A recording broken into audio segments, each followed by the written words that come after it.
Hello, welcome to The Loney Show. I'm your host, John Maloney. In this episode, I brought on regular Andrew Shatkin. And as for our guest, returning from Going great. Anyway, returning from season 5, she's from Dallas, Texas, and she is an author that writes fiction. All right, ladies and gentlemen, I give you BJ Taylor. Hi, how are you? Miss Taylor, how are you? It's nice to see you. I'm fine, Andrew. I'm really happy to meet you because I'll tell you, Betty, I'm a person who is happy to meet people who are creating and contributing to the world, which is what you're doing. So what's your full name? Well, I go by the name of BJ Taylor. All right, that's okay. You can take any name you want as far as I'm concerned. Yeah. Okay. Andrew, where are you located? Where are you? I'm in New York City. I'm in Bayside, Queens. Mm-hmm. And I'd like you to tell me a little about I want to listen. The way I approach things, I want to know you as a person, if I can do it. Because for me, every person has something to say to me. And I'd like to know what you want to say tell me about your life. Well, my life has been on the border between, El Paso and Boca Chica. And my book is called Hallelujah. And it's about a mystery about that borderland area. And that's what I basically have to say. The book is set in 2019 during the blessed Trump administration. Mm-hmm. Which was a horror show for our area and our culture down here. I would imagine so, yeah, sure. It was very difficult. And the book discusses the difficulty of trying to balance immigration with hatred and bigotry, right? Which was wholesale during this time. Right. And the characters are very, very interesting. They're U.S. Marshals. Okay. Led by a woman, Gabriela Zamora. Mm-hmm. And she's the illegitimate daughter of the Border Patrolman who has long since died. But she understands law enforcement and the problems of enforcing law in this area in particular. And she's joined by 3 other people. One is a Native American. Mm-hmm. He's a shaman from New Mexico, and he helps with the spiritual aspects. This area down here is full of spiritual aspects. It is? I have a sensitivity for it. Is this a religious area? It is very religious. One of my characters is Jewish. One of my characters is a shaman. Mm-hmm. And Gabriela, the leader of the group, really isn't anything, agnostic. But it's very, very interesting, this area down here. It's full of, various spiritual aspects, including ghosts. It's part of our culture. Today is Cinco de Mayo, which is the 5th of May, and it celebrates Mexico's repelling of Napoleonic forces that sought to overcome their brand new republic. Right. So Cinco de Mayo is today, and it's a great celebration for us in this area. So that's one of the aspects we can celebrate today. Did you have any questions about this? Yeah, I'd like to know a little more about how long did it take you? How long is the book? Number one, how long did it take you to write it? Mm-hmm. And what inspired you? Mm-hmm. Have you written other books? Are you planning other fiction books? Yes, it's the first of 6 volumes. The other 2, one will be launched. This Hallelujah has already been launched. You can get it on Amazon. The second book will be launched in June, and the third one in July, followed by the rest. But it all centers around the core characters in the first book and their family and friends. And so the book is about all of this area, which is hundreds of miles between El Paso and Boca Chica, and all of the different aspects of the Texas-Mexico border. So I have to ask you, BJ, I want to know, I like to read, okay, and I place an interest and value in books and literature. But I have to ask you, do you feel books are on the way out? No, not at all. Not at all. One of the hottest markets in today's book market is young adult YA, but this is an adult content. But I think since the COVID epidemic, people are reading more, and I think you'll find that independent bookstores have gained a volume, which they've never seen before. People are reading both digitally as well as paperback. So it all depends on what the reader wants. They want to hold it in their hand like a paper, or do they want to do the digital reading? But I have to ask you this. I read a book, maybe you know it, Susanna, you're a person who probably has read a lot and written a lot. And I read this book by a fellow named Mortimer Adler, How to Read a Book. And he said in this book, he said the following. It was written in 1943, where the culture was significantly different in terms of this kind of thing than today. I think people read more then. I think they did, but I'm not sure. I didn't live then. But he said that if you depend on images, it's a drug, as opposed to print. He said it's a drug. He said that is what he said. And what do you think of a society? Many people want to see pictures. They want to see images. They want to have things made easy for them in terms of learning. Maybe I might be wrong, but many people are focusing more and more on pictures and images. Isn't this so? Okay, so let me debate with you about that. I think people are hungry for new material, whatever material they prefer. And based on their own life experiences, they can read and they visualize the characters based on their life experiences from the written word. That's right. That's what I think. Visualization, not so much as an internal visualization based on their own life experiences. I think it's interesting. One of my characters, which is the Native American shaman who is a U.S. Marshal, many people visualize him differently from what I do. And he's the most favored of the reviews that I have on this one. And it kind of shocked me. But everybody kind of resonates with his personality, and how they imagine him is different one from the other, which is fine. But I think everybody has their own visions depending on what the material they read. Well, what I was saying is that suppose you try to learn through watching TV or movies or pictures. As Adler said in his book, he says it's drugs. He said passive receptacles in these particular mediums.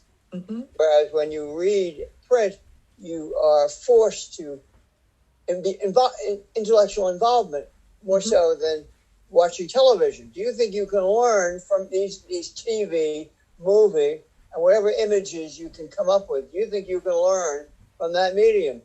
I want to get your views. Sure. Yes, you can, but my inclination is to read or to watch documentaries, which are a little bit more concise. It really takes a special product from the visual, like a movie or whatever, for me to latch on to it. In other words, you're saying you may think, I have a point, that these are passive mediums. You're passively involved in movies. You're passively involved in television images, correct? Right. I think that's a good point. Yes. But again, as Adler said, he said the movies and television, they didn't have television then, I don't think. But, he says they're drugs. They don't work for us. Well, I think reading is a drug too. It's like, take your pick. I mean, the goal of every author for a series like myself is, I hope I can latch on to the reader's imagination and incite more desire to get to the next book. And so you weave your magic and hope for addiction. It's no big deal. But that's what I'm listening to what you said. I'm always interested in what someone has to say, and you make some good points. But let me ask you this question. Take a book like Moby Dick, okay, or other books written at that time.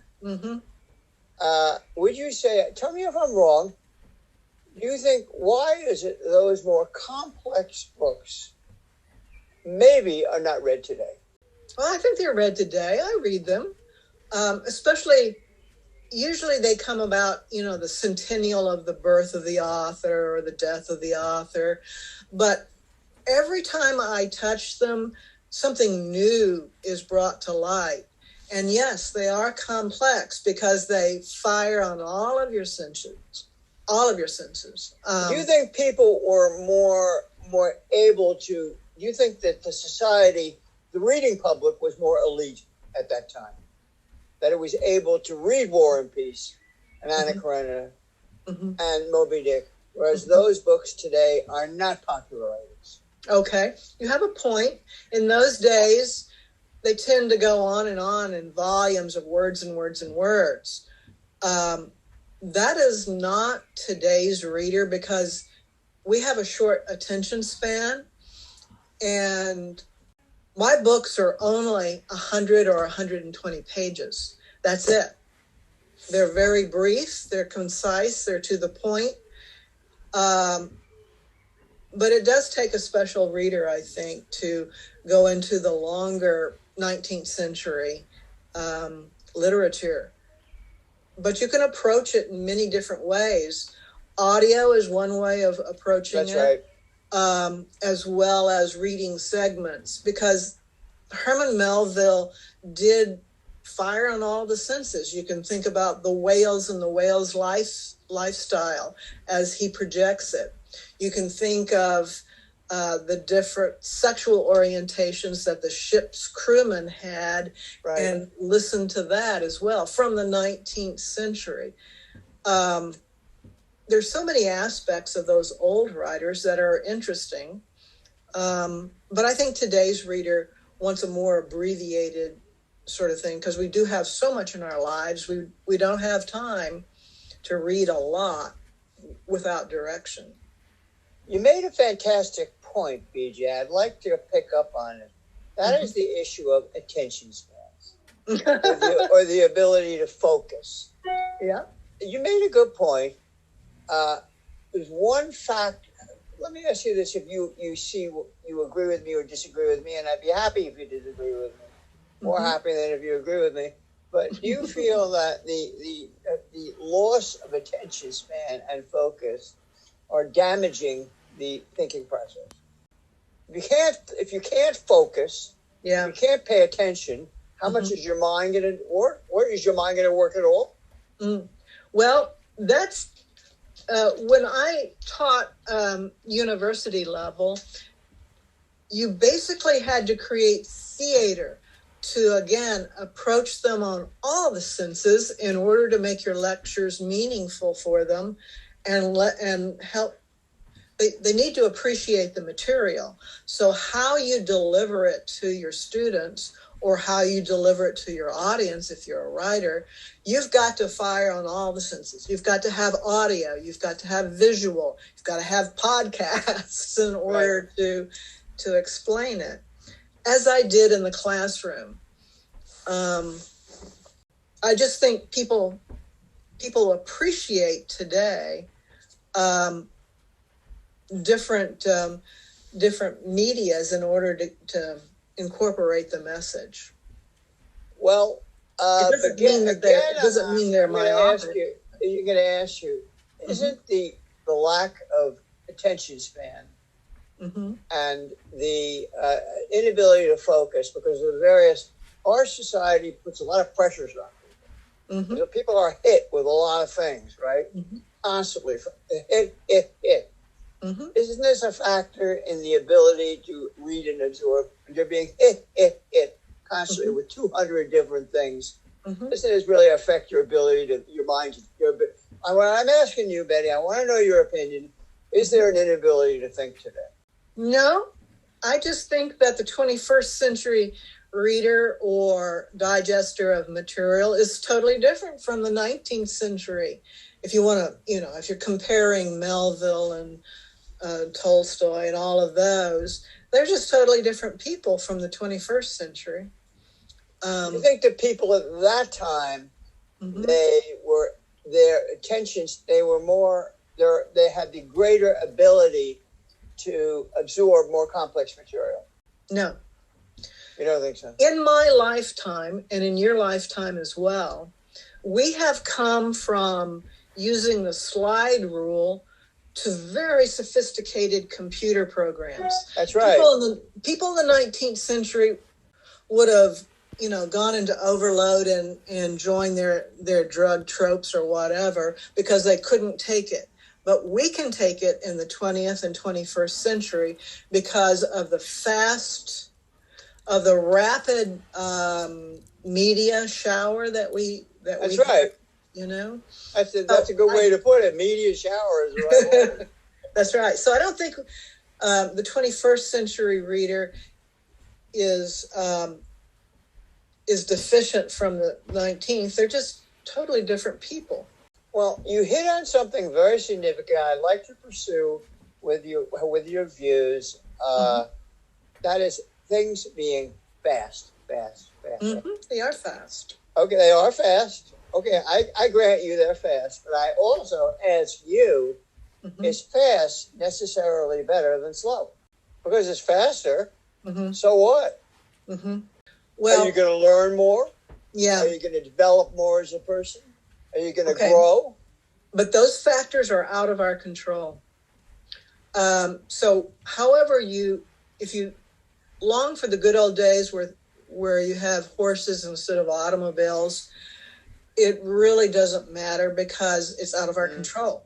It is what it is, and you either face it or curl up and go into a recluse. I'm not saying that, but is fast necessarily good?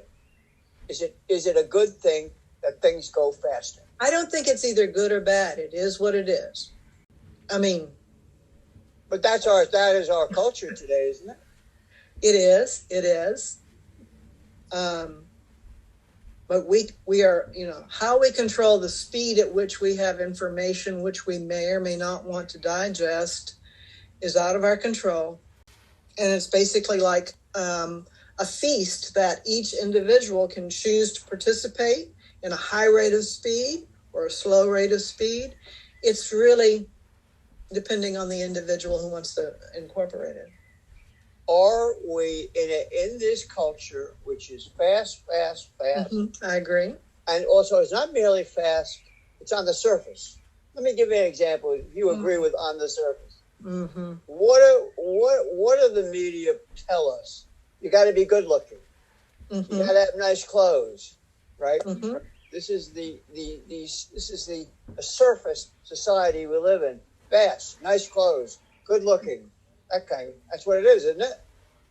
No, because audio, there is a great demand for audio. And audio usually doesn't have visual, and so you can hear it. It comes through to you in a sound, and without the visual, and that's a different kind of media. But a lot of people are listening to audiobooks as they drive down the road or whatever, and that's how they digest their information. Let me give you an example of what I'm talking about. let's take a look at the newscasters that we see on television. I'm not saying I don't like good-looking people. Everybody likes good-looking people. That with nice clothes. Everybody likes that, right? No, that's what the public seems to lap up, right? I guess so. Yeah. And Peter, are we ending? No, I'm disagreeing with what you're saying. Okay, well, that's all right. I'm happy to have someone disagree with me. But I'm just saying that all newscasters, the requirement for being a newscaster, particularly if you're a woman, is to be between 18 or maybe 20 and 28 and be rather good-looking and be fixed up nice. No, I would disagree with you. Look at Christiane Amanpour. She's no spring chicken, but she's incredible. I don't know her. You could inform me about her. I don't know her. Okay, she's BBC's, she's CNN, she's international investigative reporter. She's extremely dynamic, and she's approaching 60. What she has to say, and in the manner in which she says it, is poignant. You think I'm incorrect, and I'm willing to be corrected. I think people are looking more toward audio than they are visual. And why is it every female newscaster is what I just described? Almost all of them. Correct? It doesn't register with me because I could care less if they're... I don't care either. I don't go for that. I want the information, and the information is through I want to hear the person's thoughts, what they are telling me, what they're creative, like with you writing those books, you're creating work product. Tell me a little about how long that book is. About how long? It's very short. It's between 100 and 120 pages. It is succinct, it's to the point, and it's brutal and dynamic. I'd like to read your books. I'm always interested in a person who is creatively contributing to society. Like I said at the beginning of this talk, I'm interested in talking to people that are contributors. And you are a contributor. Now, when is your next book coming out? In June. You told me. Yep, in June. And how many books are you going to write of this character in this line of fiction? Right. It's a set of characters that are unique, diversified in terms of ethnic group, in terms of sexual orientation. They're just unique. They are representative of the border, which is not monolithic. And the purpose of these books is to get people outside this area to understand this area so that we can possibly have better immigration laws and that we can understand the dynamic rather than, shroud yourself in the flag and say, well, those illegal people coming across the border are illegal. Oh, really? Right. And so it explores the different points of view. So you believe, let me get your perspective on this legality and illegality. You don't see any problem with a person violating the law and entering this country? I don't. And the reason why is, why are they coming here? They're coming here because over a period of 100 years, the United States has tampered in Nicaragua, in Panama, in El Salvador, and certainly in Mexico, such that there's political and economic unrest. The only place for sanctuary is the United States. And it is profoundly, morally, our obligation, because we stirred the pot so badly in our own hemisphere, that we need to accept these immigrants coming across the border. I've lost the sound. Oh, dear. Again? Yeah. Oh, dear. I wonder who he's talking on the phone with. I don't know. There he is. And he's back again. Can you hear me? Yes, we can hear you perfectly now. Great. I don't know what happened then. I really enjoyed this talk, and I would like to do it again, BJ. Sure. I want to get your books and read your books so that I can see you have something to say. Look him up on Amazon. B.J. Taylor, hallelujah, hot off the press. Okay. Wow, looks well, good. I will definitely do that. And like I say, I think it's great you're doing this. Mm-hmm. And is it very difficult? Writing a book is very difficult, very laborious in time. No, it isn't. Flows. No? It flows. Okay. I mean, if you're confronted by people like Donald Trump and U.S. Border Patrol, you want to set the record straight because of the vitriol that flows. It's very easy to tell the story. Well, I mean, you certainly have enlightened me in 100 different ways. And I hope to get your books and read your books and talk to you about your books. And you say you're planning about 6 books? Yes. That's great. It's wonderful. Peter, I think it's fantastic. Yeah, I agree. It is great. So I'd like to know you better. I'm always interested in knowing people and understanding them and seeing what they have to say, like I said. Okay. Absolutely. And I hope that I can meet you personally someday. Yeah. Thank you so much, Andrew. I appreciate it. Okay, Betty, no problem. Okay, all right. Thank you. You want to conclude, Peter? Yeah, sure. Again, I want to add something. It was great having you here, BJ, and seeing you again after so long, and especially the last time we met with there was difficulties, but it was great seeing you and hearing your voice today. It was great. Thank you so much. Anytime. And until next time, stay tuned for more.